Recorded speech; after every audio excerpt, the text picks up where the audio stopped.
আছেন শ্রী আরএন রবি, উপস্থিত আছেন মাননীয় সিএম ডেজিগনেট শ্রী শুভেন্দু অধিকারী, আমাদের মধ্যে উপস্থিত আছেন শ্রী শ্রমিক ভট্টাচার্য মহাশয়। আমি তাকে অনুরোধ জানাবো আজকে শ্রী মাখনলাল সরকার সম্পর্কে তিনি আমাদের বলবেন।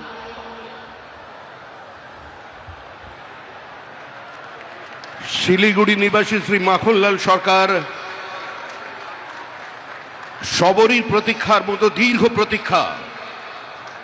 ভারত কেশরী ডক্টর শ্যামাপ্রসাদ মুখার্জি, যিনি ভারতের সংবিধান এবং ভারতবর্ষের অখণ্ডতার জন্য এই বাংলায় জন্মগ্রহণ করে নিজের প্রাণ দিয়েছিলেন, যাকে কাশ্মীরের জেলে রহস্যজনকভাবে কার্যত খুন করা হয়েছিল, এবং তার সেই যাত্রার যিনি সহযোগী ছিলেন, সেই মাখনলাল সরকার ৯৭ বছর বয়স হয়েছে তার, তিনিও আজকের দিনে আমাদের এখানে এসে উপস্থিত হয়েছেন।